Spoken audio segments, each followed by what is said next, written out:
Hi guys, एक बार फिर से स्वागत है आप लोगों का हमारे चैनल एग्ज़ाम एकेडमी पर।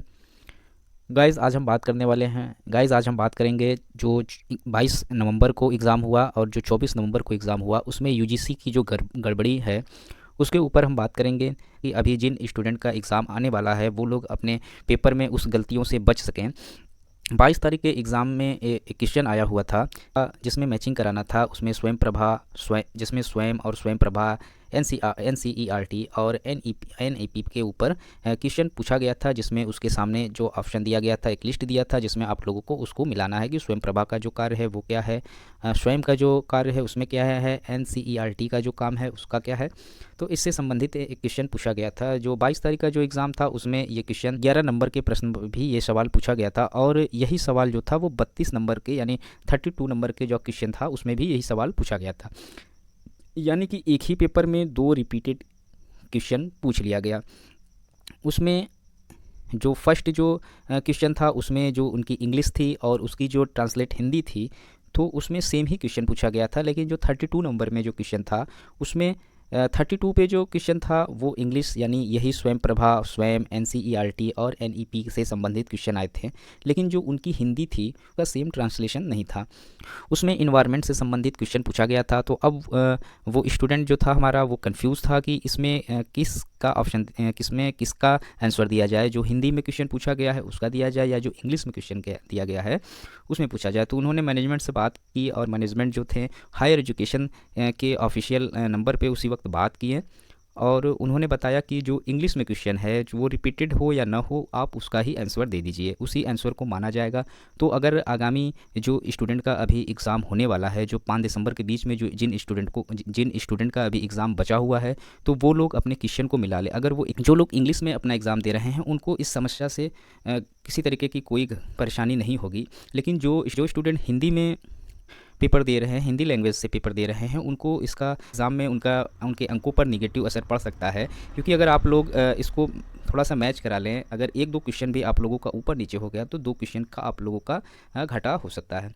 तो आप लोग जब पेपर दें तो आप उसके इंग्लिश को देख लें और उसके इंग्लिश को देखने के बाद उसके हिंदी को भी थोड़ा सा उसकी सिमिलरिटी चेक कर लें। अब ऐसा भी नहीं है कि कोई नेट का विद्यार्थी है तो उसका एकदम ही इंग्लिश ख़राब होगा। आप लोग इंग्लिश को हिंदी में थोड़ा सा ऑप्शन को मिला लें या फिर क्वेश्चन को थोड़ा बहुत उसको मैच करा लें।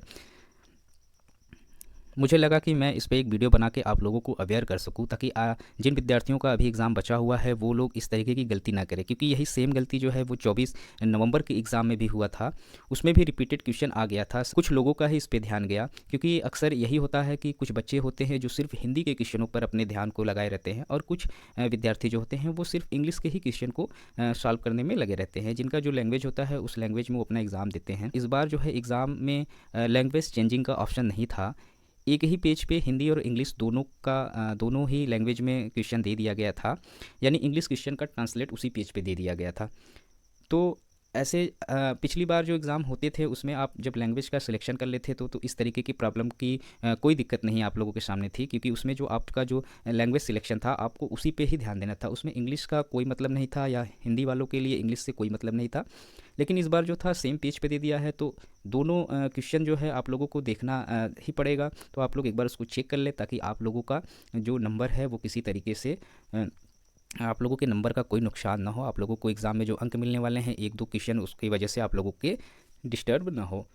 अगर किसी स्टूडेंट को इस तरीके की समस्या आई हो तो हमारे वीडियो में कमेंट करके ज़रूर अपने प्रॉब्लम को बताएं। आप लोगों को एक चीज़ और बता दूं कि इस बार जो एग्ज़ाम हो रहे हैं उसमें टीचिंग एप्टीट्यूड से बहुत ज़्यादा क्वेश्चन पूछे जा रहे हैं। वो चाहे 20 हो, 21 हो या 22 हो, 24 हो, जो भी डेट में एग्ज़ाम आए हैं उसमें टीचिंग एप्टीट्यूड और रिसर्च काफ़ी पूछे जा रहे हैं। रीजनिंग के जो मैथमेटिक्स के क्वेश्चन हैं उस पे ज़्यादा फोकस आप लोग अपना बनाए रखिए।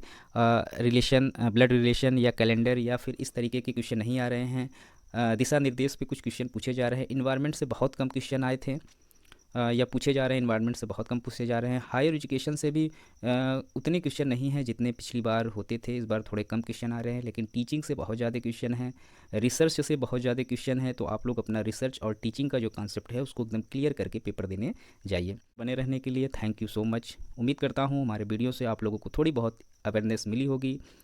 तो वीडियो को लाइक करें, शेयर करें और जो लोग हमारे चैनल पर नए हैं वो चैनल को सब्सक्राइब करें।